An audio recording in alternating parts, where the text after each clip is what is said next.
You are now tuned into the DFPN, the Dat Feelin' Podcast Network. This is No Gimmicks Podcast. This is No Gimmicks Podcast. Hosted by Frank D and Blak. This is the No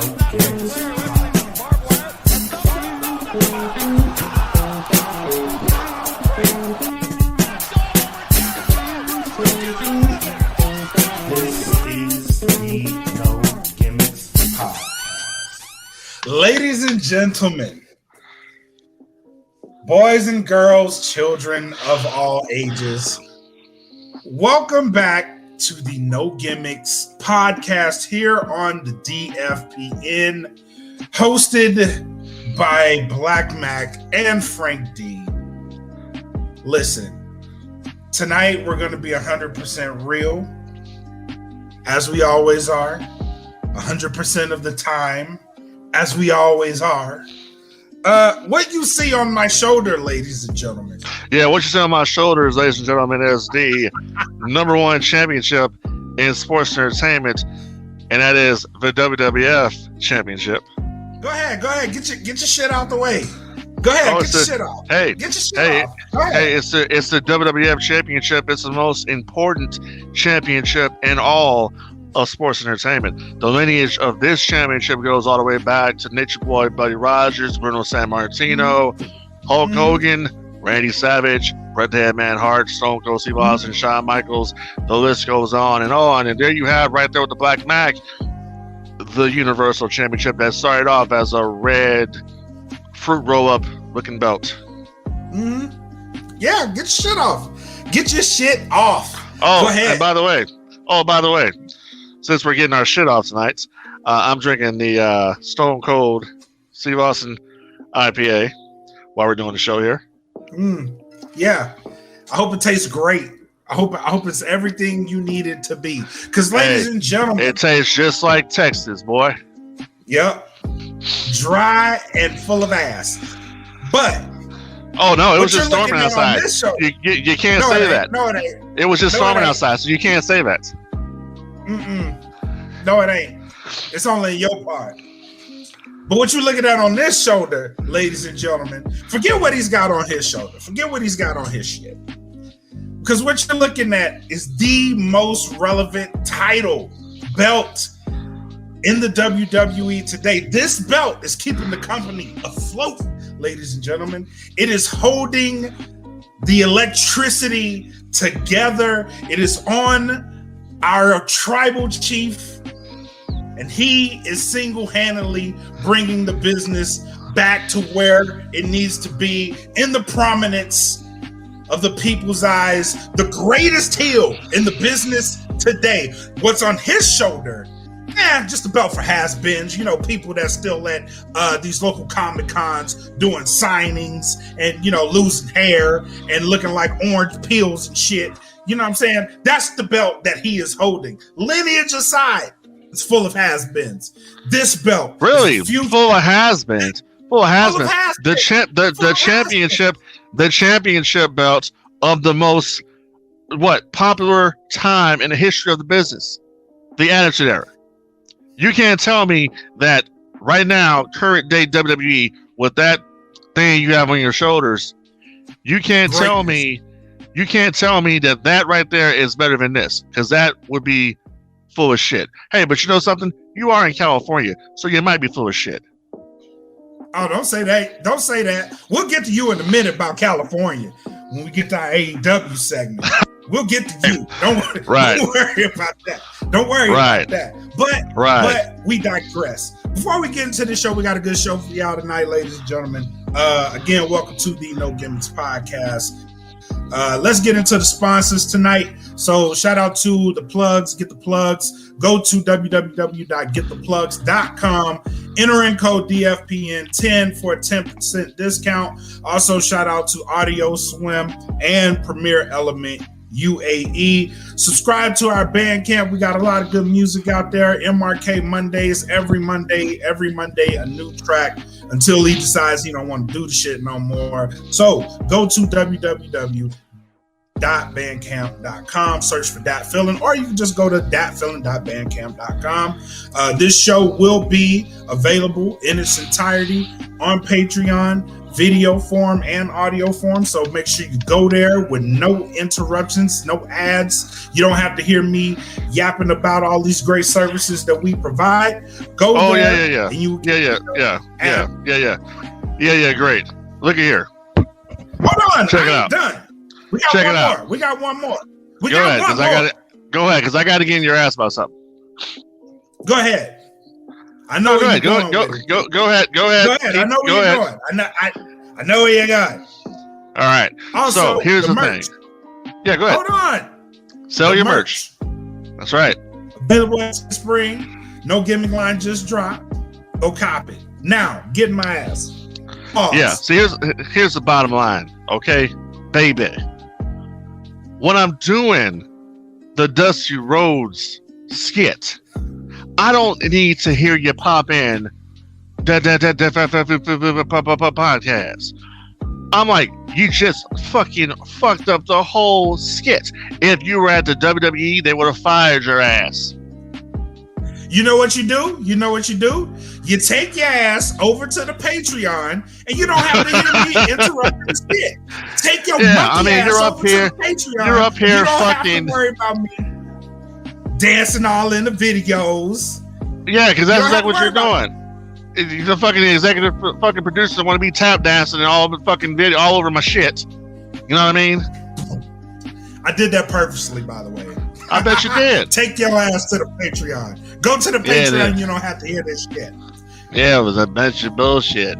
You don't want me in the ads? Go to Patreon. It's simple and plain. Plus, you get a lot of cool shit. You can win money. You know what I'm saying? You can win gift cards. You can win all kind of shit. Just go to Patreon. Now you get the shit ad free. You don't even have to worry about it. Go to Patreon. Okay. So hey, little jabroni, Universal champ. Okay. Now that we got the people, all right, who's ever on here right now live with us? You will acknowledge me. Are you ready to start? Hey, I am acknowledging. I'm acknowledging you as a champion of one of the worst periods ever in the WWE. Absolutely. Oh my God, here we go. It's gonna be a long show, ladies and gentlemen. It's gonna be a long show. Hey man, listen, you started this war. But anyway, so let's get into the show. Right. This was a really big week for wrestling, man. We had a lot of shit go down. Crowds are back. That started with AEW Dynamite, and then it kicked off to last night. So let's start there. So we had our first AEW Dynamite show in front of a live crowd. They left Jacksonville and ended up in Austin, Texas, where you were. Incorrect. At the HCB Center. Incorrect. You were in the building. Well, yeah, I know, but incorrect. I gotta, because we like to keep it 1,000 here on this podcast. My God. So AEW had their first show out of Jacksonville. I believe they were in Miami last week before they came to Austin. You're right. Other than that, correct, sir. Frank D was there live with the wife. We were second row, ringside, watching the festivities. And I have to say, right now, I've been to so many wrestling shows in my lifetime. That show last Wednesday, AEW Dynamite, was probably the best fucking show I've ever been to live. It was off the chain, fun, all night long. Wrestlers out there working hard. It was really a good experience, and I cannot wait for AEW to come back. Hopefully they come here to San Antonio. If not, I will definitely take the drive back to Austin Cedar Park and go see them again, because it was a lot of fun. Really? That's saying a lot. And they did. So what I didn't know is that they did all three shows in one night. So they started with Dark Elevation, right? No, they started with AEW Dark first. Dark. Okay. Dark was first, and we saw some great matches. They're actually right now on the YouTube channel. They just premiered tonight, so if you want to go over to AEW's YouTube channel, you can actually check out Dark. And then after that, Tony Khan, Justin Roberts came out, and then I believe it was Jim Ross, Tony Schiavone, and Excalibur came out, and then Tony Khan came out. Tony Khan, thanked us for being there, saying it was great to have fans back and to see us and all that, and he promised us this was going to be the best episode of Dynamite by far. He guaranteed that was going to happen. So he actually said, and after that show, he said, hope you guys stick around. We got another show after this one. Dark Elevation, you're going to see the stars that, you paid to see. And man, let me tell you, it was unbelievable. Everybody was over on that show. I saw some guys on there that I'd never seen before that I was impressed with. A couple in particular, Dante and Martin. Saw him. I saw, I forgot the guy's name, but he goes by the Captain. Is his name? That was another black guy I saw. He was really good. Fucking the Varsity Blondes, the Acclaimed. Wow. You really get to see. Jungle Boy gets a lot of shit for whatever reason, but you really got to see how over Jungle Boy really is. When the music came on and we're singing this, singing Tarzan Boy, you really get to see just how over this guy is. Okay.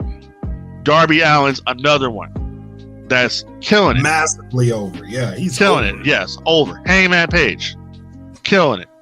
Ricky Starks, surprisingly, that dude was supposed to be in that match. He was supposed to be coming in as the heel. Brian Cage was supposed to be the face.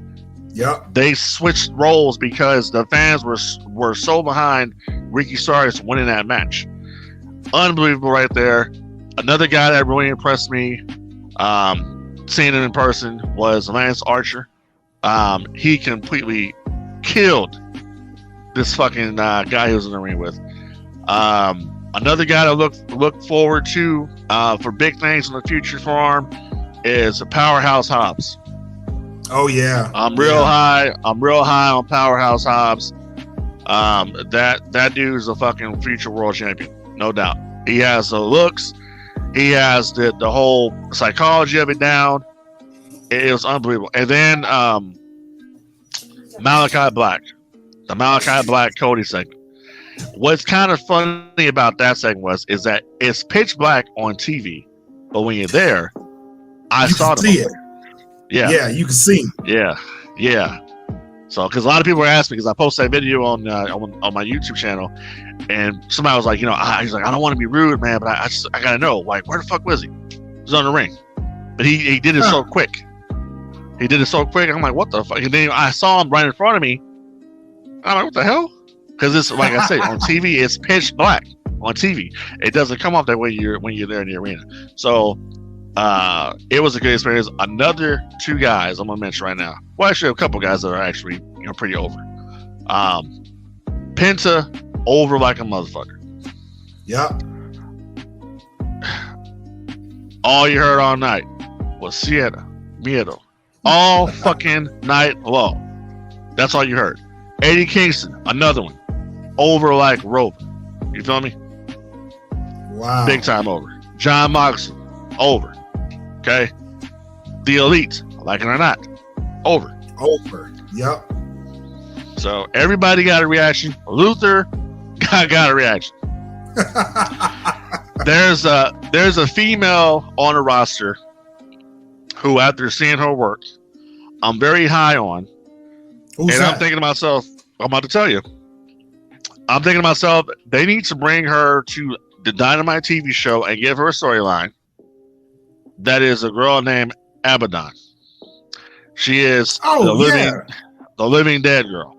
I've seen her before, but I really got to look at her the every night at the show. Dude, you talk about Alexa Bliss with this bullshit that she's doing on Raw. This girl would throw her. No comparison. Abaddon would eat her alive. Period. Yep. So they got to bring these people to TV. They got to take away certain other people that they're not using, put their asses on Dark. Abaddon, I can see a stable with Abaddon and Malachi Black. Ooh, I can see that. That would be money. That would be money. Now, so you're speaking about all these people that you're high on. So do you think, like, is there a problem with certain? Because Abaddon, they had her on AEW before. They had her on Dynamite before, but I don't think it translated as well when they did it. So should they reattack it and put her in a credible storyline, or what? Give her a story. They put her on Dynamite in a match, but they had no story about it. Give this girl, build her up for a few weeks, do some vignettes like they used to do, and basically put on the screen, Abaddon is coming, Abaddon is coming, Abaddon is coming. Who is Abaddon? Where does she come from? What's the gimmick about? That's all you gotta do. And the story tells itself. You know, same thing with Malachi Black. I listened to Jim Cornette the other day, and Jim Cornette said something, you know, he said one of the best things I've heard him say. He says that people were telling him that, Malachi Black released all these videos before his debut. Well, Jim Cornette was like, why don't they gather all these videos and put that show on the show to explain who he is, to give him a backstory here. So, I mean, that's crazy. It's the old thing. When they would bring somebody in, it's all about cutting the promo or doing a vignette. Do some vignettes with Abaddon. It's nothing. Go to a cemetery or something and cut some shit, or put her in a room, put her green screen on or whatever. Do something with Abaddon. That girl is money if they do it correctly. Right. Because people right now, people are into supernatural gimmicks. If you look at Impact Wrestling, you got Rosemary. So people are into those supernatural gimmicks right now. And I think Abaddon would blow fucking Alexa Bliss out the water. Oh yeah, because the girl, Abaddon, she's legit terrifying. Yeah, Abaddon looks the part. Yeah, she is legit terrifying. So yeah, I get that. So overall, what would you rate Dynamite on a 5-star scale? What would you rate it? Oh, I give it's a 5. That's something. It was good. I say it the entire time, dude. Nobody left. No one left. Wow. You had maybe a couple. You probably had maybe, I would say, dare say maybe 20, 30 people tops that might have left the show, but people stayed, and they also did a great thing. AEW did for the Boys and Girls Club. They had them come to the show, and they had them really good seats there. Mark Henry came on and talked about them. I think it was the Boys and Girls Club of Austin, is what it was. And they had the little kids sitting there, and they brought them to the show, and the kids got an ovation. AEW is more of a, I would say, much more family friendly type of company. I would say it like that. I mean, it's very different than I would say WWE. I think WWE does it just for the philanthropy part of it, and that's the reason why they do it. Exactly, they do it something. AEW does the shit because I think AEW actually cares. So that's what I got from them the other night. It's completely different. Like I said, man, completely different vibes, completely night and day from a WWE show versus an AEW show. AEW guys, they're out there having fun. The referees are out there having fun with Justin Roberts. Tony Schiavone, saw him. I'm a big Tony Schiavone fan. Saw him the other night. He was having fun out there as well. Sting. Saw Sting. Was that? Excellent, man. I got him on fucking camera, and I had never seen Sting perform, so that was like a cross out the bucket list. Seeing Sting and Tony Schiavone, 2 WCW mainstays on TNT. It was like, can't say enough. Damn. Now I'm hoping they come west. Anywhere near west, they ain't coming this way though. I'm hoping they do. We'll see. So we'll see. They're definitely going to come out to Texas before the year is over. Trust me. All right. So before we move on, biggest pop of the night, biggest heel of the night. So, biggest pop of the night. Damn, that's hard. Because everybody got a fucking pop. But if I have to say, okay, during Dynamite, the biggest pop was probably Hangman Page. I would say during Dark Evolution, it was going to be between Orange Cassidy and Jungle Boy. So Orange is still over. Orange is way over. Yes. Wow. Heel of the night. The state of California.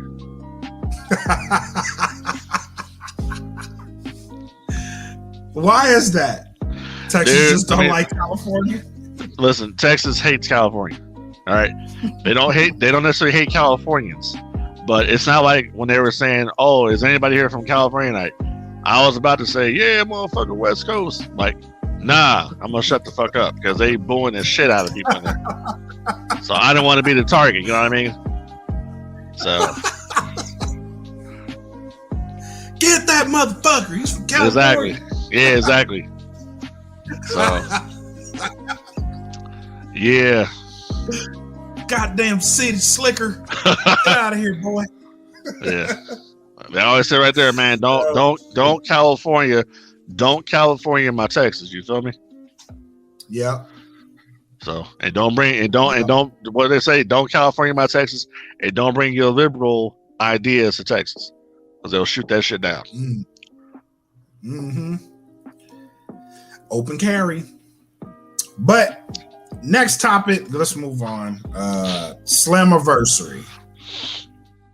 This episode is brought to you in part by Get the Plugs.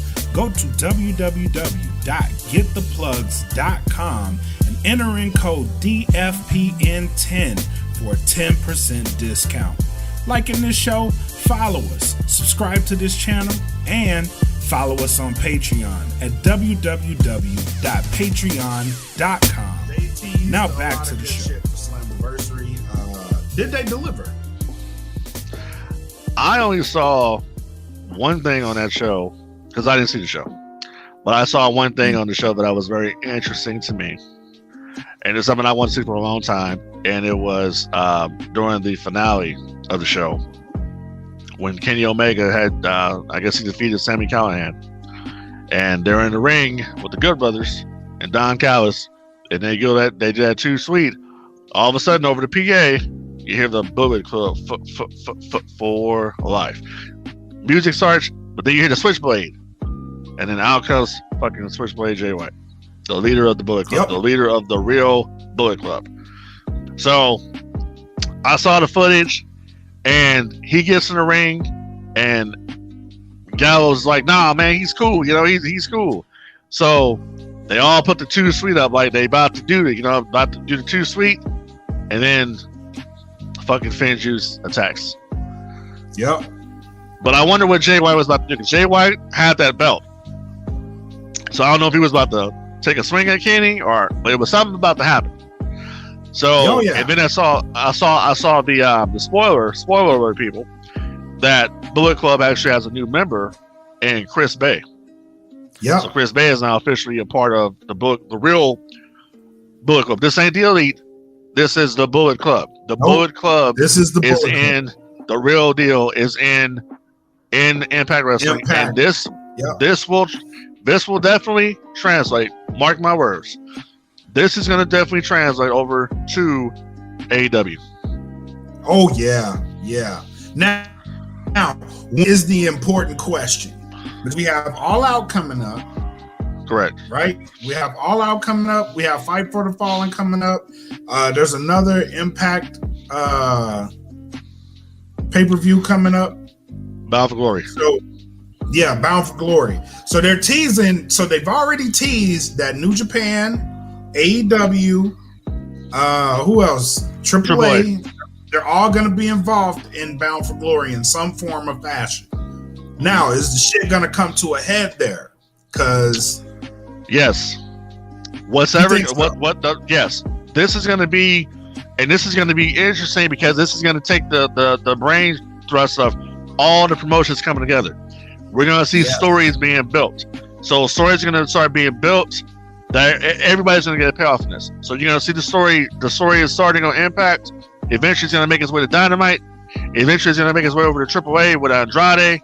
And we're all going to go full sail at Bound for Glory, which I predict we're going to see the rest of the Buuuuut Club show up. I'm talking about Bad Luck Fale. I'm talking about Tama Tonga. I'm talking about Tama Loa. All of them are going to show up here, and we're going to finally have the Bullet Club versus the fucking Elite. Shut the fuck up and take my money. This is what I'm saying. Also, let's not forget the Bryan Danielson factor in this. Oh my God. So to me, honestly, dude, it is a great time to be a wrestling fan. If you're a wrestling fan of AEW, Impact Wrestling, AAA, and fucking New Japan. Yeah. Not so much on the WWE side. I don't see anything happening over there. I'm interested. I'm sorry, I don't. It's great to see John Cena, but the motherfucker's balding. I mean, yeah, it was cool. But tell Cena to get a tan. Let's back up. So Daniel Bryan. So it was reported that there's no talks between him and WWE. No, it seems like they have ceased the contract negotiations, and they've taken him off the roster. So they had merchandise for the 21-22 year. They've taken those off. He's been removed from the WWE 2K22 video game, so they have nothing for Bryan Danielson at all. Bryan Danielson could automatically, he could always come back to WWE. Don't know what he's doing. My opinion is, I think dude's gonna show up at All Out. Listen, there's three places. There's three places that he could pop up, and one of them ain't WWE. So I don't think so. Not if they reported that. If they reported that, he's done with WWE. And where he ends up is the great mystery. Where is he going to pop up? We know it's not WWE, but where is he going to go? I think it's going to be All Out. And honestly, if it is All Out, you need to bring him in right away against whoever is the champion. Oh, yeah. Yeah, you need to make this keep blowing. See, that's one thing I will say about AEW that I don't like. AEW keeps doing these things where they'll hype somebody up and they'll bring them in, and they don't do shit with them. There should be no reason why, at this point, Christian is not challenging for the World Heavyweight Championship. He should already have that match with Omega a long time ago when he first came in there. And what you've done now is, but it doesn't matter because the perception is you're hiring all these WWE guys. That's the perception. You're hiring all these WWE guys, which to me is ridiculous. Why would you not want someone to be able to make a living? Because they're a WWE guy. Why the fuck does that matter? It's like if a dude works at McDonald's, what, he ain't supposed to go work at Burger King? You want to get paid. It's like if you worked for it's like it kills me because it's like Joey Styles back in the day. Joey Styles was so pissed off with Mike Awesome because Mike Awesome was the ECW champion and then Mike Awesome went over to WCW. Why the fuck are you mad when Paul Heyman's bouncing checks on somebody and he's a fucking world champion? But he's bouncing checks, and Mike Awesome said, "Fucking, I'm gonna go to WCW where I can get paid and pay my bills and feed my family and take care of my business." So I don't believe in that bullshit. Why are you gonna haterize on somebody because they used to work over here for Vince and now they don't work for Vince anymore? They're gonna go work over here somewhere else where they get paid. What's the problem here? Right. And if you're a true wrestling fan, you would want a person to do good. You would want to see the person succeed. Doesn't matter where the fuck they are. Yeah. So that really bothers me with wrestling fans. They're so damn critical about the wrong shit. Yeah, true. But even Malachi Black came out with a statement, was like, I love it here because creatively I'm free. I'm not held down. My ideas are heard and I'm able to execute it. Right. And that speaks volumes for any company. Like I can be myself. And it translates over, obviously, at the show you were at, it translated because everybody's having fun. And as long as everybody's having fun, it's good product. You go to the show, you have fun, because on television, the shit looked fun. It looked like everyone was having fun, which you confirmed. So the fact that all these ex-WWE guys are going there, it speaks volumes about both of their companies. What did the WWE WWF built themselves on. It built itself on it. No. They built themselves on taking all the hot talent from the different territories and building the company. Okay, where the fuck did Hogan come from? Hogan came from the AWA. That's where Hulk Hogan came from. Where did Jesse Ventura come from? AWA. Where did Mean Gene Okerlund come from? AWA. Where did Bobby the Brain Heenan come from? The fucking WA. Where did Andre come from? Andre came from AWA, but he had worked WWF before. My point is, Junkyard Dog came from Mid-South. So, you know what I mean? That's where the business goes. How did Hogan end up in WCW? How did Hall and Nash end up in WCW? How did Bret Hart end up in the WCW? How did Bret Hart end up in the WWF? They ended up in the WWF because Vince bought Stampede Wrestling, and guess what? Never paid Stu Hart for it. Never paid the Hart family for it. Nobody ever talks about that story, though. No, they don't. They don't. And that's some real shit. That's some real shit. And you know, people out there listening, you know, right now watching this live, you gotta realize I'm a wrestling encyclopedia. You, that musician that's just starting out his career. First and foremost, go get you an ass cap. Then it's gonna have some information in there that you will need, like a UPC code. Yeah, you're gonna need one of them. You know where you can get one of them from? Audio Swim. Go to www.audioswim.com. $5 a track. They'll get you set up. All that information you can put in that ass cap, get paid for your music, and guess what? You off and running. Audioswim.com. Go there today. So I go on these tangents sometimes because, you know, I know a lot of shit. So he's a mark, ladies and gentlemen. I'm not a mark. I'm not a mark, and I'm drinking my Steve Austin IPA. So. Oh shit! But enough about Slammiversary. Let's go to the second pay-per-view of the weekend, Money in the Bank, which you were very vocal in conversation off air that you were displeased with Money in the Bank. Hey, can we just say this? Can we just be real about it, dude? It's the same shit show with fans. You are right. You are correct. The fact that here's my take on Money in the Bank, right? I was more happy that the fans were on fire for this show. Regardless of the level of production and execution in the show, the fans were actually on fucking fire for the majority of the pay-per-view. There were very few cool spots, in which I can't even believe I'm saying this. There were very few cool spots with the crowd throughout that show. That shit was pleasing as fuck to me. I loved that the fans loved it. Regardless of what they were doing with storylines, because they had none virtually, other than Roman and Edge, which those two together is just a fucking masterclass anyway. But best match of the night, right? It was because they told a story in the match itself, and it really went over well. But the rest of the shows, it was just like, what the fuck are y'all doing? Nikki Cross wins the fucking women's Money in the Bank. I'm like, who okayed this shit? But the crowd is okay with it, so I'm like, it's okay.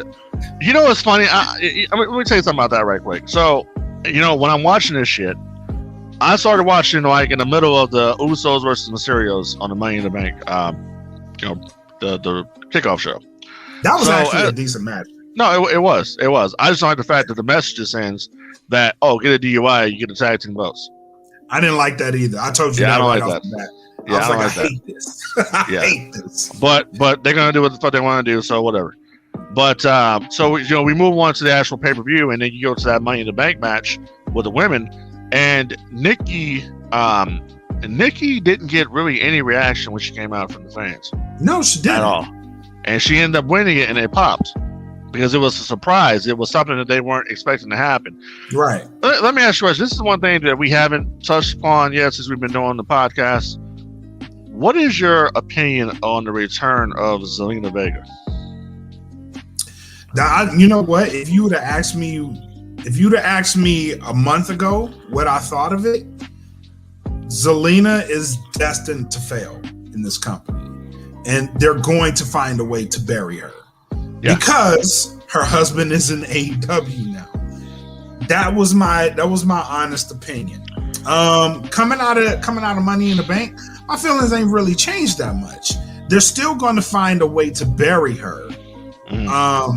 It's just going to be way more subtle. It's going to be a subtle burial because look at her role in the Money in the Bank match. You know what I mean? Like by the end of that match, she ended up as a meme, and for all the wrong reasons. It's because Natalia's face looked like it was twisted around on her body. You know what I mean? Like that's how far we go with Zelina Vega. I don't think they're going to push her.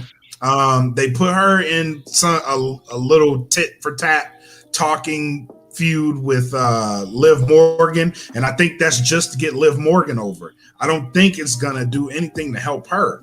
If we're being 100% honest with it, it's not gonna help her in the slightest. It's just she's probably gonna be a stepping stone to get other women over. Do you think that it's a situation where after all the shit that she was talking about WWE and unionization and all this bullshit that she was spouting out there, and you think it's kind of hypocritical for her to go back? Yeah. That's how I feel about it. Yeah. And she doesn't like that shit. She goes on her social media and she's out there because people are calling her out about that because you was out here talking all your bullshit because they wouldn't let you have an OnlyFans, they wouldn't let you have a Cameo or whatever the fuck it was you were doing, or your Twitch or whatever. And all of a sudden, everything's all gravy. You come back, y'all are cool. They wanted to talk to you. They want to apologize to you. Let me explain something to you about Vince McMahon that I know for a fact. Vince McMahon never fucking forgets. Okay? One thing that a good friend of mine who's a WWE Hall of Famer, Teddy Long, tells me all the time. Vince can't get you if you ain't there. Exactly. So remember that. He can't get you if your ass ain't there. So she might have been brought back, and guess what? You come back, and they immediately job you out in the fucking Battle Royal, or not a Battle Royal, in the Money in the Bank match. They job your ass out. They're going to continue to job you out. That's it. They have other plans. I would not be surprised if Zelina in about a month's time is on Main Event. Because she won't be on the scene. She won't be on the big shows no more. I wouldn't have a problem so much if she wouldn't have run out there making a big deal about that Twitch bullshit. That's my only issue with it. Is like, I ain't no hypocrite. I'm not, hating or rising against somebody for making their money and getting their money. But at the same time, you up here running your fucking mouth. You getting all these politicians in here who gave a shit for like 5 minutes. You getting SAG involved, and SAG was like giving you attention for 5 minutes and then give a fuck anymore. Same thing here with WWE. They only brought you back to shut you the fuck up. Yeah, that's it. Very much what is so special about Zelina Vega, other than when she was Andrade's manager? What's so special about her? I didn't see nothing really about her when she was in TNA. No. So what's so special about her right now? That's like, oh, I got to watch her matches. No, I'll be honest with you. When the women's Money in the Bank match started, I was like, oh shit, bathroom break. You know what? That match had so much potential in it, and it was going fine for about 5 minutes. And then it went to shit because like they started botching shit. Nikki Cross botched that. She botched the dive in from the ladder, and I'm like, oh man, this is going to shit fast. You know what I mean? But like I said, the crowd was in it, so I wasn't really complaining. I'm like, the crowd loves this shit. What's funny? What's funny is I look at the reactions that Natalya got in Tamina, and I'm like, the people just aren't digging them. And I think what it is when it comes down to why they're not digging them is they represent kind of the old guard in the women's division. They were kind of like what you remember a few years ago when Big Show and Kane were eliminating everybody out the Royal Rumble. Yeah, that's kind of where Tamina is with Natalya. But see, Tamina's never really been over, and now it's like you pushing her down our throats, or whatever. And Natalya is just always fucking been here, and there's nothing. Natalya is just stale, and there's nothing about her. She can't cut a promo. She's the last lineage outside of Davey Boy Smith, Jr. coming in. Mm-hmm. She's the last lineage of the Hearts in WWE. Right. And I'm like, fuck. But they don't want whatever.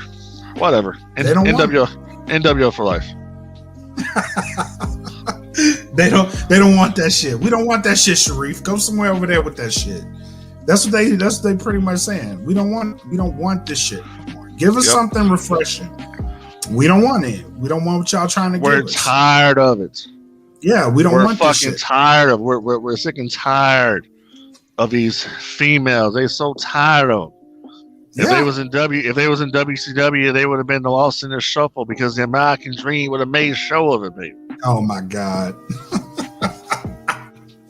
So before we move on to the butchering now, or what I like to call it. So before Raw last night, or was it after Raw? It was announced that God damn it, I keep wanting to say Trinity Fatu, but Naomi she's now been drafted to SmackDown. Right. So, what's the predictions here? Is she going to turn heel, go to the Bloodline with her husband because they're the tag champs? And to me, it makes all the sense that she would turn heel, go after Bianca, probably win, join the Bloodline. Bloodline holds all the belts. They hold the WWE Universal, SmackDown Tag, Women's Championship. They hold the gambit, right? They run the gambit. Is that something that could happen and make sense? Well, the first thing that we gotta do, baby, is to get that Naomi out that glow shit.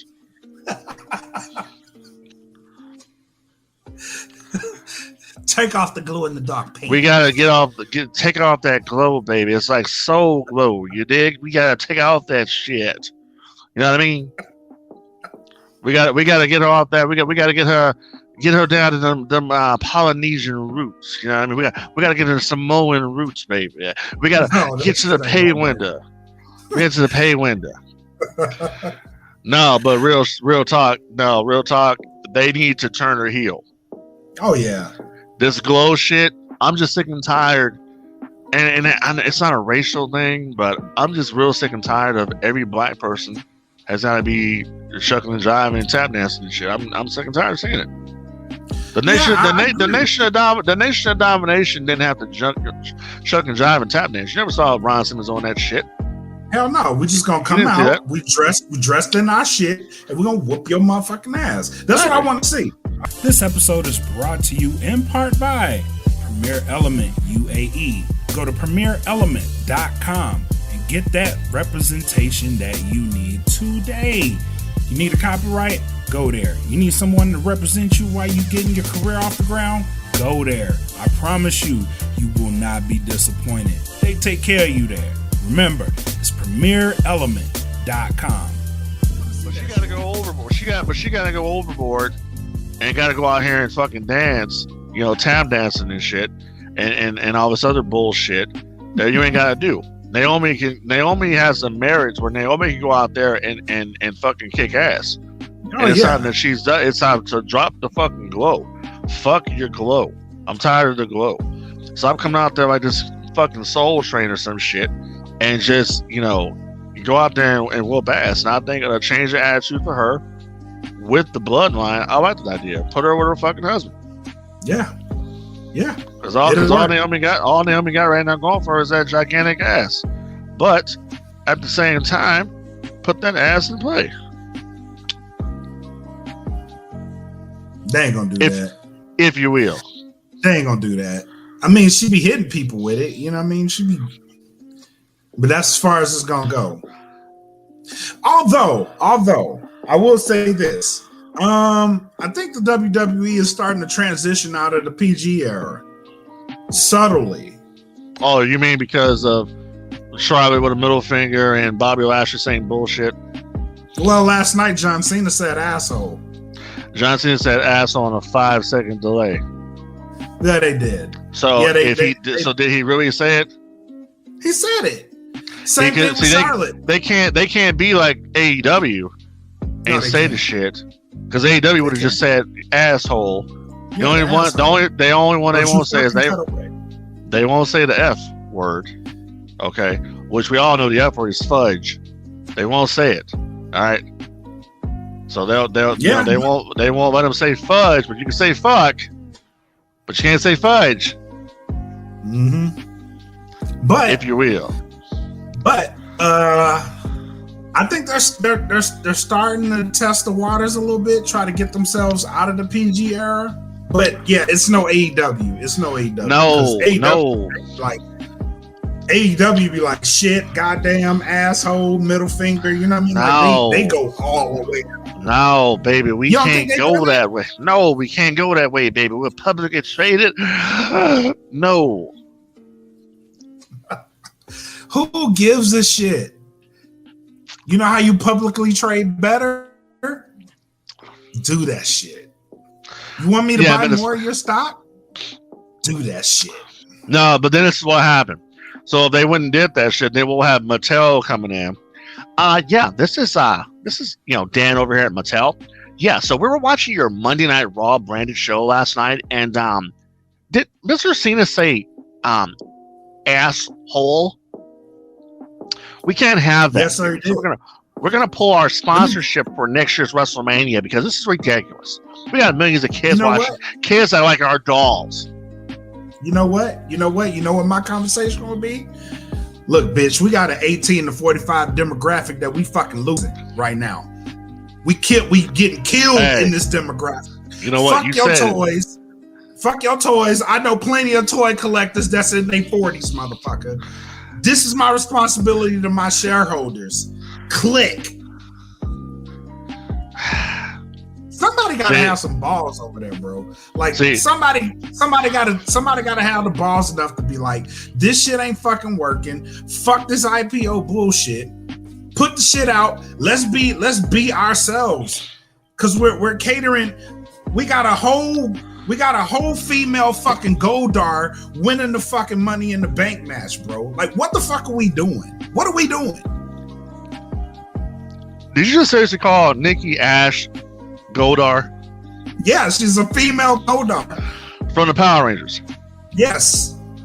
Motherfucker, what you drinking over there? What you smoking off? That's what she looks like. Shit. She looks like that crayon in the box. Why is people? You think why bitch is gold and shit, bro? Why is shit don't color right? Why are people so mad about that? Bro? She went out there. She went home and thought of a way. You know, I'm not gonna get fired. I'm gonna come up with something. You feel me? So I'm gonna go back and do what the Hurricane and Molly Holly did. I'm gonna go out here and do what Rosie did. I'm gonna do this fucking superhero shit. And you know what? Vince is gonna love it because you know what Vince sees in it? Money. He sees merch. That's what it is. She took the initiative. She ain't like the rest of them. She took the initiative, came up with a character, and she gonna steadily get that character over. Watch me. She probably will. And Nikki Cross deserves it, bro. She fucking deserves it. But she deserved that shit as Nikki Cross. She didn't have to come out man, here. Look, listen, I'm gonna keep it 1,000 with you. That purge shit they was doing, you know, Eric Young and all them, that group they had, I enjoyed the fuck out of it. It was cool. You know, I like Nikki Cross in that version when she's come out there in the ring or whatever and whoop-de-whoop and all that. But what they're going to go for with this situation is you're going to have her probably facing Alexa at SummerSlam, and it's going to be the classic good versus evil storyline. Imagine where you're going to go with this shit. And speaking of some bullshit, did you see that bullshit? Did you see that bullshit with Alexa and Zelina up there on that ladder when they were doing that bullshit, that Doink the Clown bullshit for WrestleMania 9? What kind of suck ass shit is that? Like where are we? Where are we in sports entertainment? Well, I'm in San Antonio, Texas. Where are you at? This is not a diss to Nikki Cross. All right, it's not, because as all the points you alluded to, valid. She came up with the character. She's getting the character over. She's putting in work. She's probably working with Shane Helms, who's back with the company, to work on that shit, because that's who it reminds me of, like the beginning of it. Yes, I do get those vibes. Correct. Vibes. I get her correct vibes. But dog, you have a Liv Morgan who's over, right? Probably deserved to win that match. Didn't win that match.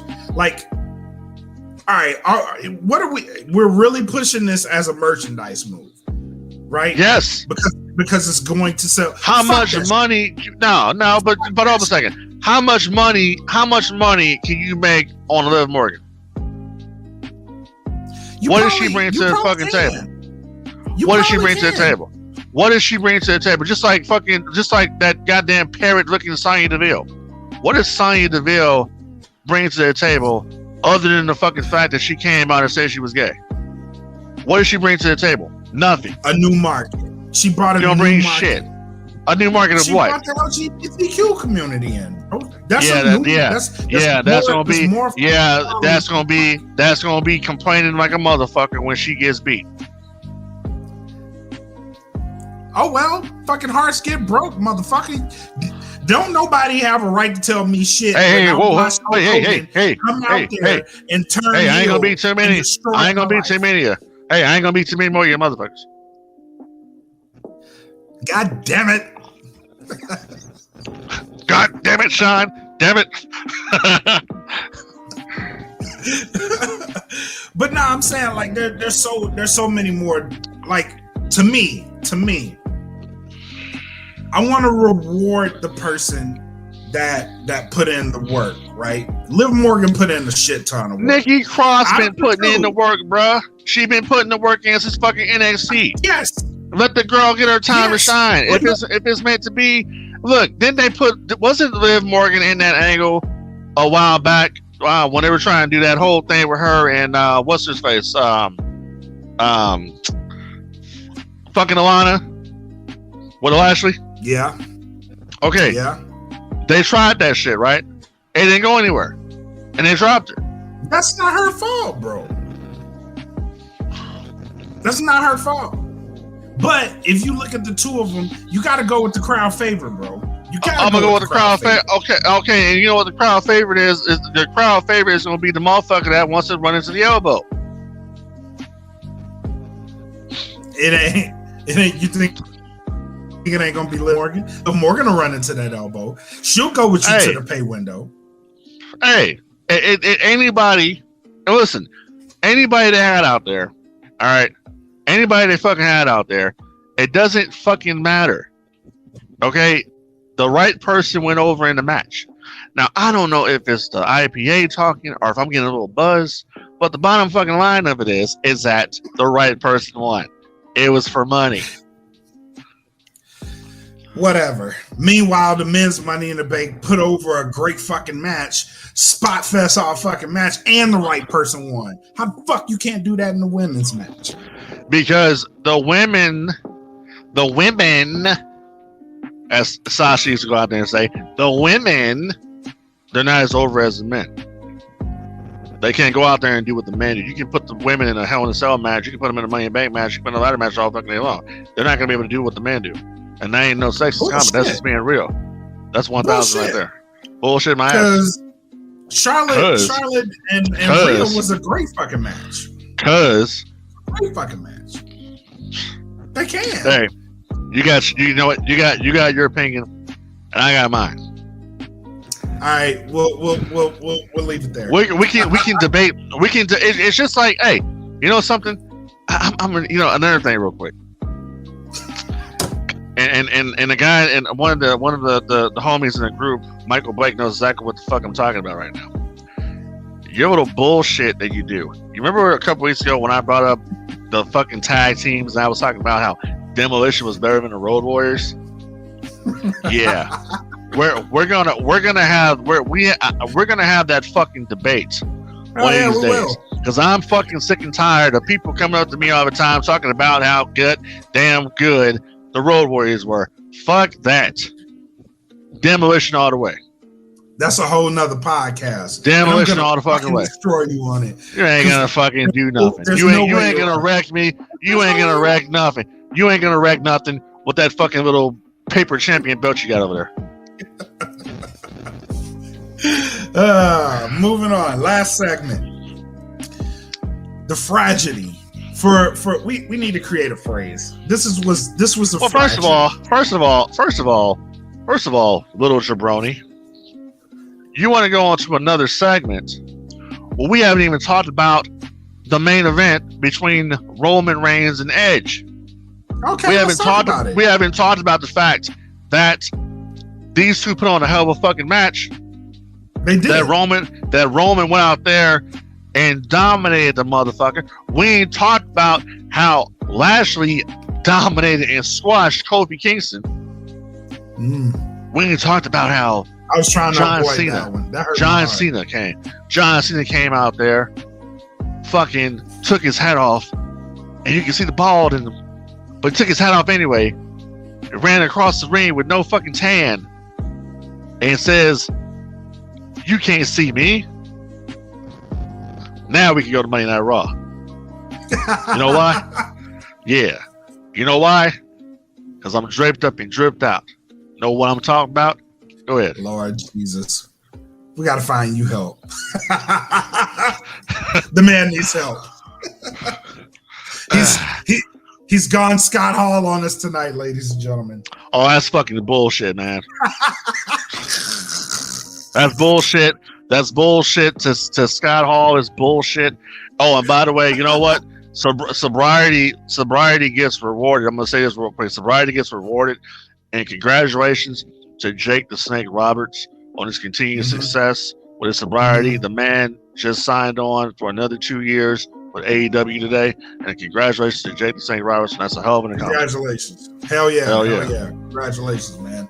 Because I remember seeing him in the spot he was in, so to see him where he is now, man, is fucking amazing. Hell yeah. Hell yeah. Congrats to Jake the Snake. But moving on to WWE Monday Night Raw. Right. To get the ad-free version of this show, what you need to do is go to the Patreon. That's right, we are on Patreon. www.patreon.com/thatfillinpodcast. And if you join our $10 group, you will be entered into exclusive drawings quarterly. That includes cash prizes, gift certificates, and we have game nights that you will be a part of for prizes and certificates as well.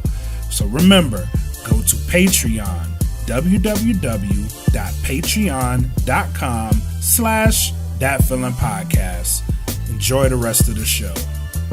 Let's just get the big shit out the way. Keith Lee. The big shit. No more words. Jeff Hardy. Great fucking song. Glad to hear it again. Yes. That's big shit. Where's my belt? Don't do this. Don't do this shit. Why are you doing this shit? Why? What the fuck, man? Why? Now you can go ahead and talk. Anyway, Jeff Hardy debuts with a brand new song, brand new attitude. He goes back to his old roots. Exactly. It's a throwback song, you jag off. It's a throwback. So he goes back to his roots. He comes back as the enigmatic Jeff Hardy. The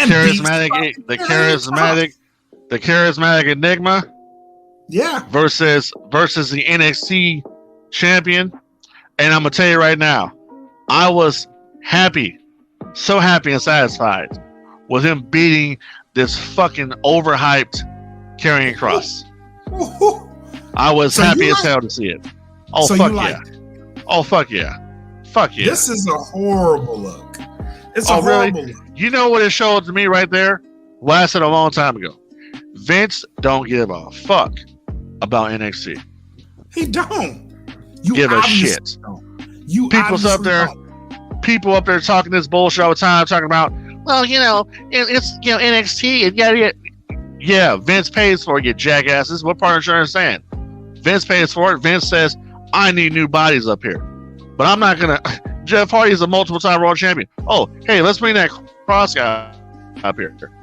He didn't give a fuck about him. Don't care who the fuck Karrion Kross is. He's just another body.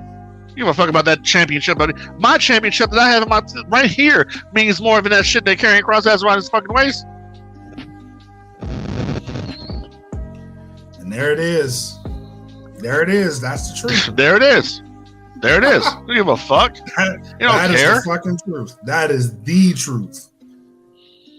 Yeah, that's the truth. As in Frank D telling the truth. He didn't even give him the dignity of being pinned. Bruh, that ain't even a part about it. Let me tell you something. Dude came out, hardly got a reaction from the fans. So that shows you that, like we've always said, that the majority don't watch NXT. He didn't even get a reaction from the fans. And on number 2, the best part of his entrance, which is his girl, ain't fucking there. Nope. He's a jabron. Over fucking hyped jabron. I don't give a shit what anybody says. Killer Kross. Get the fuck out of here. You're supposed to have guys. You're supposed to have guys up there. You're supposed to have guys up there that I know for a fact that they're supposed to be intimidating or whatever and supposed to be monsters. I can kick his ass. I can kick anybody's ass in that whole fucking roster. And it's not supposed to be that way. You're not supposed to be able to go whoop somebody's ass. It's like AEW. AEW has the most petite roster around there. I can whoop all their asses. But they go. That's the difference. But they go. They go. And I'm not saying like, oh, I'm gonna go, do some of these motherfuckers. That's not the point. What I'm saying is that when you're watching the show, you're supposed to go into another whole different fucking mind frame of a professional wrestler. And back in the day, there were some heels you wouldn't fuck with. You ain't gonna fuck with Kane. You ain't gonna fuck with Taker. You ain't gonna fuck with Big Show. You ain't gonna fuck with Nash, Hall. You ain't gonna fuck with any of these motherfuckers. Yeah, you're right. Exactly. So it's like when you see a Karrion Kross, hey, all that storytelling, and this is the fucked up part about it. All that storytelling that they've been doing on NXT, all the wrestlers that they've used to get him over, it was nothing. It was all for naught. Done. There is nothing you can do. No fucking thing you can do to salvage any of this shit. You squash him on Raw to Jeff Hardy. And Jeff Hardy should be further up on the fucking ladder than where the fuck he's at. This guy's a multiple-time World Heavyweight Champion. Why the fuck is he being treated like a jabron? Oh, he finally got a win. The fuck? Jeff Hardy. Who's booking this shit? I said this earlier. That's what I said earlier. It's a tragedy, man. Keith Lee comes back, loses. Keith Lee looked a lot. He looked real. Brother looked real big. Yeah. He looked bigger than what he did before he left. Yeah, he did. Yeah. So I don't know what the fuck happened with him. He ain't been doing nothing but eating. So. But not that there's anything wrong with that. There's nothing wrong with that. Frank, he's a bigger guy. But hey, listen, you got to do it in style. I ain't the one got to go on Monday Night Raw. You know what I'm saying? I ain't the one got to go out there and perform against Lashley. And on top of that, you bring Keith Lee back, who's been gone for months. Why the fuck are you putting him again against fucking Lashley to get squashed? What sense does that make? None. You just killed the man's. You just killed it. You got that Jackson Riker out there. Okay. Why not job him out? Yeah, job him out. Yeah, job his ass out. Let him get destroyed. Yeah, job him out. Old fucking Gunner from TNA. Job his ass out. Yep. I don't understand it. And then Oldberg comes out there and gets one of the biggest reactions of the fucking night. That shows you right there where we're at. You talked earlier about where we are in entertainment, sports entertainment. I'll tell you where the fuck we are in the WWE's world. Where we're at in WWE's world is that we haven't done shit. We haven't made no stars. So we got to keep going back to the past. So that's the reason why I can get away with wearing the WWF Championship. I can wear NWO merchandise because that's what's popping today, baby. It ain't never left. It's still here. You don't see people popping Roman Reigns merchandise like that. He's your fucking Universal Champion. You don't see it. Really? Let me tell you. Let me tell you. When I was at that AEW show the other night, you know how many T-shirts I seen the other night of that were non AEW. They were all NWO. Oh yeah. NWO and Buuuuut Club. Yeah, not DX. Not Roman. Yes, that's gonna win the day. Okay. Not, and I'm a fan of Roman Reigns acknowledge me. I got the head of the fucking table shirt. I'm a fan of that shit. I'm just pointing out, you know, it is what it is. Yeah, it is what it is. Yep. And it ain't gonna change no time soon. That's the shitty part of it. It's not gonna fucking change. It's not. I said it already. It's you have fans back. Great. It's the same shit. They were talking about this. There's a great set that they were gonna have. Oh fuck it! It's the same. They might as well. They should have just said. They could have just kept the same sets they had before the pandemic. Yeah, no one cares. Because exactly. You got this big ass screen from WrestleMania. That's all it is. It's a big ass screen. No one cares. That's the thing. My whole point of pointing out how good the crowd was is because it's only a matter of fucking time. It's only a matter of time before that crowd turns. It's only a matter of time. Yes, you're getting back into it now. WWE is late with the fans. Yep. AEW has been doing it already. They're late. Everybody else has been doing fans. WWE is the last ones to get there.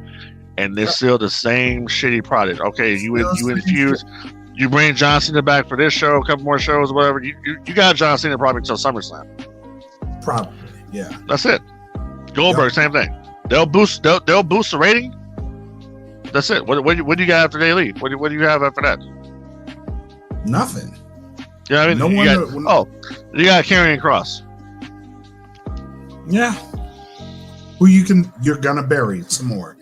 But that's the thing. That's the thing though. And the crowd is gonna sense this shit. And the crowd is not gonna be happy about this shit.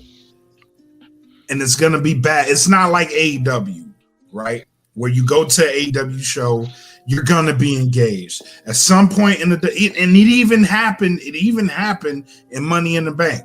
At some point during that show, the fans got disengaged and they weren't interested in the shit that they were putting out. And it took them all the way up until the last match of the night. So somewhere in between, they lost it after the females match, kind of got it back with Charlotte and Rhea, lost it until the main event. They lost it. And they had to keep trying to build it back up. That shit don't happen at an AEW show. No, it was nonstop going at AEW, right. And I don't know. It's just, WWE show is just they're so sterile to me. And there's like, I don't know. I don't honestly not. I don't know why you would want to go see WWE show. Like, I used to be one of those guys who would want to go to the events, but I have not been to a WWE show in years. Probably since the SmackDown that we went to in Ontario. That's the last time I went to a WWE show. I'm just like, AEW comes back, fuck, I'm front row. I'm gonna be there. Yeah, can't say the same thing for Vince and his crew because I just don't. It's fucking whack, bro. Yeah, true. Yep. So, any parting shots? Last thoughts. Parting shots, last thoughts. Yeah, so if there's anybody out there listening to the podcast right now, if you want to go listen to some previous interviews that your boy has done with the likes of Teddy Long, Vince Russo, Eric Bischoff, list goes on and on, go right now, check out youtube.com/Derek. That's youtube.com/GERWECK. Check that YouTube channel out, subscribe, check out the interviews I've done on there. Teddy Long gets on there Teddy Long goes in on Ric Flair. You ain't gonna believe what you're gonna hear on that one. Check it out. Gurrick.net. Gotta get Teddy on here. Teddy be talking some real shit. Yeah, Teddy will let it now. You know, Teddy will tell you what time it is. So check it out. YouTube.com/Gurrick. How about your boy Frank D? Yes, sir. For us, like I mentioned in the beginning of the show, the No Gimmicks podcast merch is now available on the Teespring. Go check it out. Copy your shirt. There's 2 versions of it, so go check it out. Get us some merch. And if you want something custom, I'm now in the t-shirt making business. So I'm gonna make me a No Gimmick shirt. I'm gonna make you a No Gimmick shirt, and I'll send it to you because I do owe you a shirt still. So I will be getting you one. Why don't you make me a D's Nuts shirt, motherfucker? Oh, I will, with a pair of nuts on it. I'll do it. I'll do it. Make sure there's some Texas size nuts. Yeah, it'll be anatomically correct too. So we got you. Don't worry about it. Right. We got you. Don't worry about it. Pause. But yeah, that's it for me.